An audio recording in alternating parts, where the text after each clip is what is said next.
नमस्कार और स्वागत है। आज हम सीखने को मतलब लर्निंग को समझने के एक बहुत ही अलग नजरिए पर बात करने वाले हैं। जी हाँ। हमारे पास शिव नारायण और तक्षशिला टीचर्स की न्यूरोसाइंस बेस्ड लर्नोग्राफी के कुछ अंश है और वो इस नजरिए को लर्नोग्राफी कहते हैं। बिल्कुल। ये पारंपरिक पढ़ाने के तरीकों से मतलब टीचिंग से काफी हटकर लगता है। हाँ, और दावा ये है कि ये सीधे दिमाग कैसे काम करता है उसी पर आधारित है। ये बाहर से जानकारी देने के बजाय दिमाग के अंदर की प्रक्रिया पर फोकस करता है। जिसे स्रोत ज्ञान हस्तांतरण कह रहा है, नॉलेज ट्रांसफर। जी बिल्कुल। समझना कि दिमाग नेचुरली कैसे सीखता है वही इसके केंद्र में है। तो आज का हमारा मिशन साफ है। हम मिलकर ये समझने की कोशिश करेंगे कि ये लर्नोग्राफी आखिर है क्या चीज, ये कैसे दावा करती है कि हमारा दिमाग असल में सीखता है। और स्कूलों में जो तरीके चल रहे हैं ये उन्हें कैसे चुनौती देती है। हाँ, और वो एक सवाल जो स्रोत उठाता है कि क्या हो अगर सीखना सिखाने पर उतना निर्भर ही ना हो जितना हम सोचते आए हैं। है ना? क्या दिमाग सीधे किताब जैसी चीजों से ज्ञान ले सकता है? ये सोचने वाली बात है। बिल्कुल। चलिए इसी में थोड़ा और गहरे उतरते हैं। तो सबसे पहले ये लर्नोग्राफी है क्या, इसे डिफाइन कैसे किया गया है? देखिए, स्रोत के हिसाब से लर्नोग्राफी सिर्फ कोई आइडिया या थियरी नहीं है। ये एक पूरी प्रणाली है, एक सिस्टम है, न्यूरोसाइंस पर आधारित। अच्छा। और ये सीखने को जानकारी जमा करने जैसा नहीं मानती। नहीं। ये कहती है कि सीखना दिमाग के अंदर एक एक्टिव डायनामिक प्रोसेस है, ज्ञान का हस्तांतरण। मतलब ज्ञान बाहर से आता है और फिर दिमाग के अंदर ही सेट होता है, मजबूत होता है। हाँ, एक तरह से। और ये पारंपरिक तरीकों से अलग कैसे, आपने पूछा? हाँ, स्कूलों में तो लेक्चर होते हैं, नोट्स बनते हैं, रट्टा चलता है। बिल्कुल, यही तो मुख्य अंतर है। पारंपरिक तरीके अक्सर पैसिव सुनने और रटने पर बहुत टिके होते हैं। लर्नोग्राफी का दावा है कि असली सीखना एक एक्टिव सेल्फ डायरेक्टेड प्रक्रिया है। मतलब सीखने वाला खुद करता है अपने न्यूरल नेटवर्क्स के जरिए। तो इसमें टीचर का रोल बदल जाता है। हाँ, काफी हद तक। टीचर सिर्फ जानकारी देने वाला इंस्ट्रक्टर नहीं रहता, वो एक तरह से ज्ञान हस्तांतरण की प्रक्रिया को आसान बनाने वाला, मतलब एक मैनेजर बन जाता है। आपने न्यूरल नेटवर्क्स कहा, स्रोत में तक्षशिला न्यूरोसाइंस का जिक्र भी है। ये क्या है? हाँ, बिल्कुल जुड़ा है। तक्षशिला न्यूरोसाइंस असल में वो न्यूरोसाइंटिफिक ढांचा है जिस पर ये लर्नोग्राफी टिकी है, जैसा स्रोत बताता है। ये इस पर फोकस करता है कि सीखने में दिमाग के कौन से हिस्से, कौन से सिस्टम शामिल हैं और वो मिलकर कैसे काम करते हैं। जैसे कि कौन से हिस्से? जैसे हिपोकैम्पस है, basal ganglia, cerebellum, prefrontal cortex. स्रोत समझाता है कि ये ज्ञान को प्रोसेस करने, याद रखने, इस्तेमाल करने में कैसे मदद करते हैं। ये तो दिलचस्प है। और एक और शब्द जो बार बार आया, ब्रेन पेज मॉड्यूल्स, ये क्या चीज़ है? सुनने में थोड़ा टेक्निकल सा लगता है। हाँ, है थोड़ा, पर ये लर्नोग्राफी का एक बहुत अहम कॉन्सेप्ट है। स्रोत इन्हें कहता है ज्ञान के न्यूरल ब्लूप्रिंट्स। न्यूरल ब्लूप्रिंट्स मतलब दिमाग में नक्शे जैसा कुछ? हाँ, कुछ वैसा ही समझ लीजिए। जैसे किसी बिल्डिंग का नक्शा होता है ना, वैसे ही किसी जानकारी या स्किल के लिए दिमाग में एक तरह का पैटर्न बन जाता है, सर्किट जैसा। ओके। पर यह कोई स्थिर चीज नहीं है। स्रोत के मुताबिक ये ब्रेन पेज बनते तब हैं जब हम एक्टिवली कुछ करते हैं, एक्शन लेते हैं। एक्शन मतलब सिर्फ पढ़ना या सुनना काफी नहीं? स्रोत तो यही कहता है, नहीं। एक्शन का मतलब है सक्रिय भागीदारी। जैसे कुछ लिखना, कोई डायग्राम बनाना, कोई प्रॉब्लम सॉल्व करना, कोई चीज बनाना या करके देखना। अच्छा। स्रोत का तर्क है कि इसी एक्टिव काम से जानकारी दिमाग में सिर्फ जमा नहीं होती, बल्कि एक व्यवस्थित ब्रेन पेज बन जाती है जिसे बाद में इस्तेमाल किया जा सकता है। अच्छा, तो ये वही करके सीखना या लर्निंग बाय डूइंग वाली बात हो गई जो हम सुनते रहते हैं। स्रोत इसे इतना जरूरी क्यों बता रहा है? मोटर साइंस की भूमिका पर इतना जोर क्यों है? आपने सही पकड़ा। ये पूरा लर्नोग्राफी का ढांचा इसी करके सीखने पर टिका है, जिसे स्रोत मोटर साइंस के जरिए समझाता है। स्रोत साफ कहता है कि दिमाग सबसे अच्छा तब सीखता है जब वो एक्टिवली कुछ करता है, किसी चीज की नकल करता है या कोई स्किल दिखाता है। सिर्फ सुनने या पढ़ने से उतना नहीं? स्रोत के अनुसार नहीं, उतना प्रभावी नहीं है जितना कि उस जानकारी के साथ कुछ करना। और इसके पीछे दिमाग में क्या होता है? न्यूरोसाइंस क्या कहता है इसके बारे में कि करके सीखना बेहतर क्यों है? हाँ, स्रोत इसके न्यूरोसाइंटिफिक कारण बताता है। जब हम कोई शारीरिक क्रिया करते हैं, लिखना हो या कुछ बजाना हो या कोई एक्सपेरिमेंट करना हो, तो ये हमारे दिमाग के मोटर पाथवेज को एक्टिवेट करता है। अच्छा। और ये सिर्फ उस स्किल को ही मजबूत नहीं करता, बल्कि ये दिमाग के रिवॉर्ड सिस्टम को भी जगाता है। Reward system? हाँ, स्रोत खास तौर पर सब्सटेंशिया माइग्रा नाम के हिस्से से डोपामाइन के रिलीज का जिक्र करता है। अच्छा, डोपामाइन, वही जो मोटिवेशन और खुशी से जुड़ा है। हाँ बिल्कुल, वही डोपामाइन ध्यान यानी अटेंशन, मोटिवेशन और सीखी हुई बात को लंबे समय तक याद रखने मतलब लॉन्ग टर्म रिटेंशन में बहुत महत्वपूर्ण भूमिका निभाता है। आहा, तो जब हम कुछ करके सीखते हैं तो दिमाग में डोपामाइन निकलता है, जिससे हमें और अच्छा करने का मन करता है और वो चीज याद भी रहती है। ये तो वाकई दिखाता है कि सीखना सिर्फ दिमाग का खेल नहीं, बिल्कुल, शरीर और भावनाएं भी शामिल है। प्रेरणा भी। हाँ, स्रोत यही कह रहा है कि सीखना कोई आइसोलेटेड दिमागी कसरत नहीं है, ये एक इंटीग्रेटेड प्रोसेस है।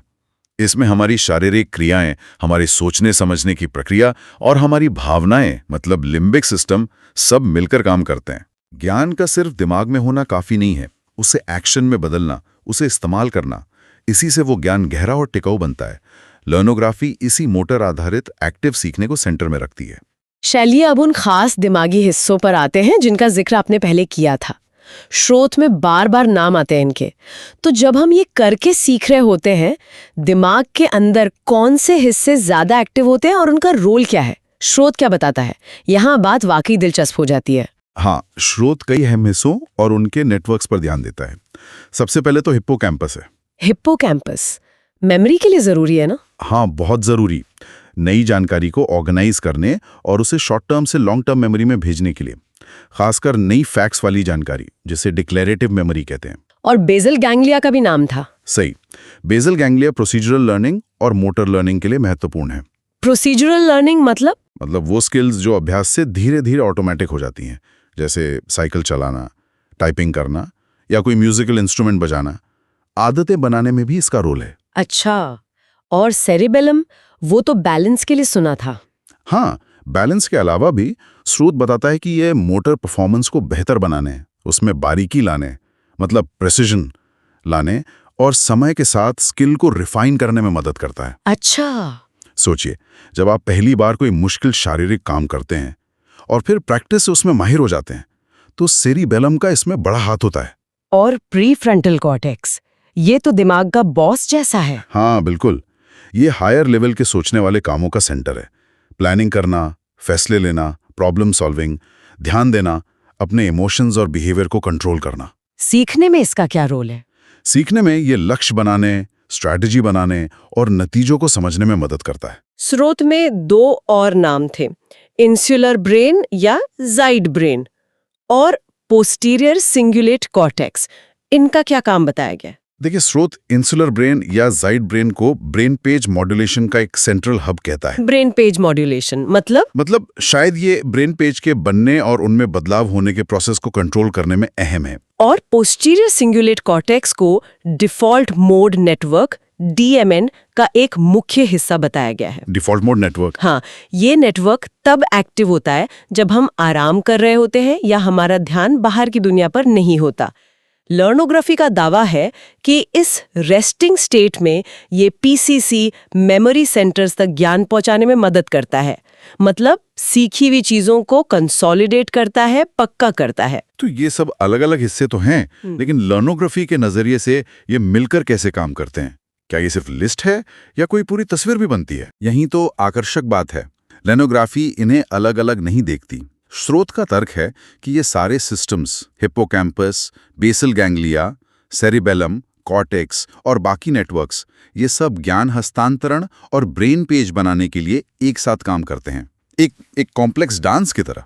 अच्छा, मूल रूप से ये प्रोसेस सेंसरी इनपुट मतलब जो हम देखते सुनते हैं उसे मोटर आउटपुट यानी जो हम करते हैं उसमें बदलने का है। लिखना, बोलना, प्रॉब्लम सॉल्व करना। तो ये सीखने को एक इंटीग्रेटेड संज्ञानात्मक लिम्बिक मोटर एक्टिविटी मानता है। मतलब हमारी सोच, हमारी भावनाएं और प्रेरणा और हमारी शारीरिक क्रियाएं, ये सब सीखने में गहराई से जुड़ी हैं, एक दूसरे पर असर डालती हैं। ये तो पारंपरिक तरीकों से बहुत अलग लगता है। स्रोत पारंपरिक तरीकों की काफी आलोचना भी करता है। उन्हें टॉकिंग क्लासरूम कहता है, जहां बस बोला जाता है। हाँ, और ये भी कहता है कि स्कूलों में बिताए घंटे अक्सर बर्बाद हो जाते हैं। बाप रे। और इसकी जगह वो ब्रेन पेज क्लासरूम का प्रस्ताव रखता है। इन दोनों में बुनियादी फर्क क्या है स्रोत के हिसाब से? प्रस्तावित मुख्य अंतर है दिशा का और भूमिका का। पारंपरिक क्लास अक्सर टीचर सेंट्रिक होती है। हाँ, टीचर पढ़ाता है, हम सुनते हैं। बिल्कुल। टीचर ज्ञान का स्रोत है, लर्नोग्राफी इसे पलटने का प्रस्ताव करती है। ये स्टूडेंट सेंट्रिक है और ज्ञान हस्तांतरण प्रबंधन पर आधारित है। ज्ञान हस्तांतरण प्रबंधन। हाँ, इसमें छात्र सिर्फ पैसिव सुनने वाला नहीं रहता। स्रोत उसे एक छोटा शिक्षक कहता है। छोटा शिक्षक, ये क्या मतलब हुआ? मतलब छात्र खुद एक्टिवली ज्ञान को बनाता है, उसे ऑर्गेनाइज करता है और एक तरह से अपने सीखने की प्रक्रिया को मैनेज करता है। टीचर का काम निर्देश देना नहीं, बल्कि इस प्रोसेस में मदद करना है, गाइड करना है। ये छोटा शिक्षक वाला आइडिया मजेदार है। बिल्कुल। मतलब छात्र खुद को पढ़ा रहा है। आनंद एक तरह से वो जानकारी लेकर उसे अपने दिमाग में प्रोसेस कर रहा है, उसके साथ एक्टिवली कुछ कर रहा है, लिख रहा है, हल कर रहा है, बना रहा है और इस प्रक्रिया में अपने ब्रेन पेज खुद बना रहा है। वो ज्ञान का पैसिव रिसीवर नहीं, एक्टिव क्रिएटर बन जाता है। तो जोर बाहरी इंस्ट्रक्शन पर कम और अंदरूनी निर्माण पर ज्यादा है। बिल्कुल। और आपने दोहराने के तरीके में भी अंतर बताया था, रेपिटेशन में। हाँ, ये एक और बड़ा दावा है स्रोत का। पारंपरिक शिक्षा में अक्सर स्पेस्ड रेपिटेशन इस्तेमाल होता है। हाँ, वो अंतराल पर दोहराना। जी, किसी चीज को भूलने से ठीक पहले बढ़ते हुए गैप पर दोहराना। लर्नोग्राफी इसकी जगह थैलेमिक साइक्लोज्ड रिहर्सल यानी टीसीआर का प्रस्ताव करती है। टीसीआर? हाँ, स्रोत के अनुसार टीसीआर दिमाग का अपना अंदरूनी ऑटोमेटिक दोहराने वाला लूप है, जो थैलेमस नाम के हिस्से में होता है। दिमाग का अपना लूप? जी, और दावा ये है कि ये लूप सीखी हुई जानकारी को बिना सचेत कोशिश के अंदर ही अंदर दोहराकर मजबूत करता है। ये पारंपरिक रटने वाले तरीकों से बिल्कुल अलग है। लेकिन ये कहना कि थैलेमिक लूप स्पेस्ड रेपिटेशन की जगह ले सकता है, ये तो काफी बड़ा दावा है। क्या स्रोत बताता है कि ये अंदरूनी प्रक्रिया बाहरी दोहराव जितनी असरदार कैसे हो सकती है, या इसके सबूत क्या हैं? देखिए, स्रोत टीसीआर को दिमाग की एक नेचुरल और ज्यादा कुशल प्रक्रिया की तरह दिखाता है, जो एक्टिव मोटर आधारित सीखने के दौरान अपने आप चालू हो जाती है। ये इसे भारी सचेत दोहराव से ज्यादा सहज और इंटीग्रेटेड मानता है। हालांकि ये बात सही है कि स्रोत में इसके डिटेल्ड एक्सपेरिमेंटल सबूत या तुलनात्मक स्टडी का उतना जिक्र नहीं मिलता जितना इसके थ्योरेटिकल आधार का। ये लर्नोग्राफी मॉडल के मुख्य और शायद सबसे विवादास्पद प्रस्तावों में से एक है। इसमें हैप्पीनेस क्लासरूम का भी जिक्र था, ये क्या है? क्या बस खुश रहने की बात है? नहीं, सिर्फ खुश रहने से ज्यादा है। स्रोत का दावा है कि जब सीखना दिमाग की नेचुरल प्रक्रियाओं के हिसाब से होता है, खासकर मोटर साइंस और ब्रेन पेज निर्माण के जरिए, तो वो कम तनाव वाला और ज्यादा नेचुरल लगता है। अच्छा। लर्नोग्राफी मॉडल स्रोत के अनुसार अकादमिक प्रेशर कम करता है, क्योंकि ये रटने और पैसिव सुनने पर निर्भर नहीं करता, और ये अंदरूनी प्रेरणा मतलब इंट्रिंसिक मोटिवेशन को बढ़ावा देता है, क्योंकि छात्र अपने सीखने के कंट्रोल में महसूस करते हैं और करके सीखने में मजा आता है। तो इसी माहौल को हैप्पीनेस क्लासरूम कहा गया है। हाँ, जहां असरदार ज्ञान हस्तांतरण हो रहा है और छात्र सीखने की प्रक्रिया में पॉजिटिव महसूस करते हैं, कॉन्फिडेंट महसूस करते हैं, उसी को स्रोत हैप्पीनेस क्लासरूम कहता है। ये सब सुनने में तो काफी क्रांतिकारी और महत्वाकांक्षी लगता है। स्रोत लर्नोग्राफी को सिर्फ एक टीचिंग मेथड नहीं, बल्कि न्यूरोसाइंस की एक अलग शाखा भी बताता है। इस पर कुछ और बता सकते हैं? हाँ, ये दिलचस्प है कि स्रोत इसे एक बड़े कॉन्टेक्स्ट में रखता है। ये इसे न्यूरोसाइंस की कथित 7 शाखाओं में से 5वीं शाखा कहता है। 5वीं? हाँ, और इसका खास फोकस अकादमिक सीखने पर है, जो इसे क्लिनिकल न्यूरोसाइंस जैसी शाखाओं से अलग करता है, जो बीमारियों का अध्ययन करती हैं। स्रोत के अनुसार लर्नोलॉजी के अंदर भी उप शाखाएं हैं, जैसे motor science, cognitive science, limbic science, जो सीखने के अलग अलग पहलुओं पर गहराई से फोकस करती हैं। तो ये न्यूरोसाइंस के प्रिंसिपल्स का एजुकेशन में एक बहुत ही स्पेसिफिक और फोकस्ड एप्लीकेशन है, जैसा स्रोत इसे देखता है। बिल्कुल। स्रोत इसे एक ऐसे विशिष्ट क्षेत्र के रूप में पेश करता है जिसका एकमात्र लक्ष्य न्यूरोसाइंस की समझ को सीधे तौर पर इस बात पर लागू करना है कि स्कूलों में ज्ञान का हस्तांतरण कैसे होता है। अच्छा। मकसद है दिमाग पर हुई रिसर्च और क्लासरूम की प्रैक्टिस के बीच जो गैप है उसे भरना। इसे लर्नोलॉजी से भी अलग बताया गया है। हाँ, स्रोत लर्नोलॉजी को ऑब्जर्वेशन या अनुभव आधारित सीखने के रूप में डिफाइन करता है, मतलब देखकर सीखना या अनुभव से सीखना, जबकि लर्नोग्राफी का दावा है कि वो दिमाग के अंदरूनी न्यूरल कार्यप्रणाली पर आधारित है। एक और दिलचस्प बात जो स्रोत में है वो है ज्ञान हस्तांतरण की बहुत खास परिभाषा और इसका आर्टिफिशियल इंटेलिजेंस यानी एआई से कनेक्शन। ज्ञान हस्तांतरण को स्रोत कैसे परिभाषित करता है? हाँ, स्रोत ज्ञान हस्तांतरण को सिर्फ जानकारी एक इंसान से दूसरे तक पहुंचाना नहीं मानता। तो फिर क्या मानता है? इसके अनुसार ज्ञान हस्तांतरण एक अंदरूनी प्रक्रिया है।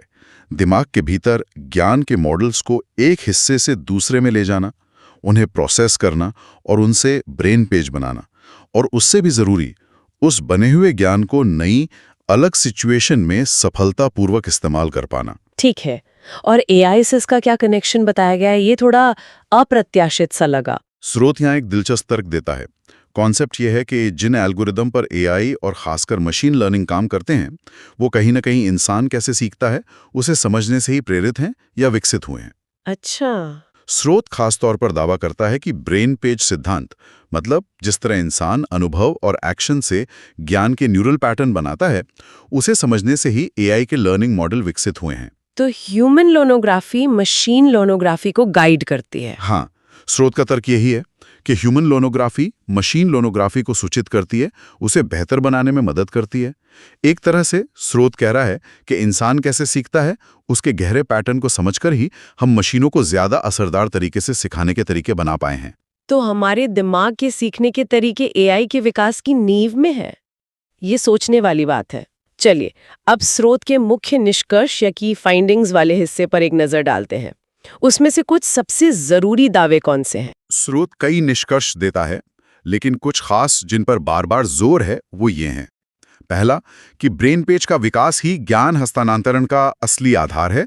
सीखने का मतलब दिमाग में इनएक्टिव फंक्शनल न्यूरल ब्लूप्रिंट्स का बनना है। ठीक है। दूसरा, मोटर साइंस यानी करके सीखना न सिर्फ सीखने को मजबूत करता है, बल्कि मेमोरी और परफॉर्मेंस को भी काफी बढ़ाता है, पैसिव सीखने से कहीं बेहतर। और तीसरा, स्रोत का ये बड़ा दावा कि सीधे किताब से मस्तिष्क ज्ञान हस्तांतरण मुमकिन है अगर सीखने वाला एक्टिवली ब्रेन पेज बना रहा हो। ये पारंपरिक टीचिंग की कई रुकावटों को बाईपास कर सकता है। ये किताब से मस्तिष्क वाला विचार तो वाकई पारंपरिक शिक्षा पर ही सवाल उठाता है। और कौन से मुख्य निष्कर्ष है? चौथा, पारंपरिक स्पेस्ड रेपिटेशन के बजाय थैलेमिक साइक्लोजिक रिहर्सल (TCR) का प्रस्ताव, जो सीखने को दिमाग की एक अंदरूनी ऑटोमेटिक प्रक्रिया की तरह देखता है। और पांचवां, लर्नोग्राफी का अंतिम लक्ष्य अकादमिक सफलता के साथ साथ छात्रों की भलाई और खुशी को भी बढ़ावा देना है, जिसे वो हैप्पीनेस क्लासरूम के जरिए हासिल करने का दावा करता है। तो इस सारी चर्चा का निचोड़ क्या निकलता है? अगर हम इसे समेटना चाहें तो मूल विचार ये उभरता है कि लर्नोग्राफी, जैसा इस स्रोत में बताया गया है, सीखने को देखने का एक क्रांतिकारी तरीका बताती है। जी, यह सीखने को बाहरी इंस्ट्रक्शन का नतीजा नहीं मानती, बल्कि पूरी तरह से दिमाग ही अपनी अंदरूनी एक्टिव मोटर और न्यूरल प्रक्रियाओं में देखती है। ये पारंपरिक टीचर सेंट्रिक मॉडल से हटकर सेल्फ डायरेक्टेड ज्ञान निर्माण यानी ब्रेन पेज डेवलपमेंट पर जोर देती है। बिल्कुल। संक्षेप में स्रोत का दावा है कि सीखना एक अंदरूनी एक्शन बेस्ड निर्माण प्रक्रिया है, न कि बाहर से डाली गई जानकारी। हाँ, ये इसका सार है। और यहाँ ये समझना भी जरूरी है कि ये एक मॉडल है जिसे स्रोत तक्षशिला न्यूरोसाइंस या लर्नोग्राफी मॉडल कहता है। जी हाँ, ये शिक्षा के लिए न्यूरोसाइंस की एक खास व्याख्या है, जिसका मुख्य जोर एक्टिव मोटर आधारित सीखने और ब्रेन पेज बनाने पर है। और ये सारी जानकारी हमें शिव नारायण और तक्षशिला टीचर्स के काम पर आधारित स्रोत से मिली है। ये न्यूरो एजुकेशन के बड़े क्षेत्र में एक स्पेसिफिक नजरिया है, और भी कई नजरिए हो सकते हैं या बन रहे होंगे। निश्चित रूप से ये एक जटिल और लगातार विकसित होने वाला क्षेत्र है। इस चर्चा के बाद हमारे सुनने वालों के मन में भी शायद कुछ सवाल उठ रहे होंगे। स्वाभाविक है, और ये पूरी चर्चा एक अहम सवाल भी खड़ा करती है, मुझे लगता है। क्या सवाल? देखिए, स्रोत का सीधे किताब से मस्तिष्क हस्तांतरण पर जोर देना और पारंपरिक शिक्षण की भूमिका को कम आंकना, ये हमें सोचने पर मजबूर करता है। मान लीजिए कि ब्रेन पेज बनाना काफी हद तक एक व्यक्तिगत एक्टिव प्रक्रिया है, जैसा स्रोत कहता है। फिर भी इस तरह के ढांचे में मानवीय मार्गदर्शन, मेंटरशिप या साथियों के साथ सहयोग और चर्चा की क्या भूमिका हो सकती है या क्या होनी चाहिए? अच्छा सवाल है। क्या सिर्फ एक्टिवली ज्ञान का खुद निर्माण करना ही काफी है, या फिर मानवीय संपर्क, टीचर का अनुभव और साथियों के साथ विचारों का लेन देन, क्या इनका अब भी सीखने की पूरी प्रक्रिया में एक जरूरी और शायद जिसे बदला ना जा सके ऐसा स्थान है? ये एक ऐसा सवाल है जिसका जवाब शायद लर्नोग्राफी के इस खास मॉडल से भी आगे जाकर खोजना होगा। वाकई ये सोचने वाली बात है। एक गहरा और विचारोत्तेजक प्रश्न। उम्मीद है कि सीखने पर इस अनोखे और कुछ हद तक चुनौतीपूर्ण नजरिए पर हुई ये विस्तृत चर्चा हमारे सुनने वालों के लिए जानकारी भरी रही होगी और इसने सोचने के लिए कुछ नई दिशाएं दी होंगी। आज के लिए बस इतना ही।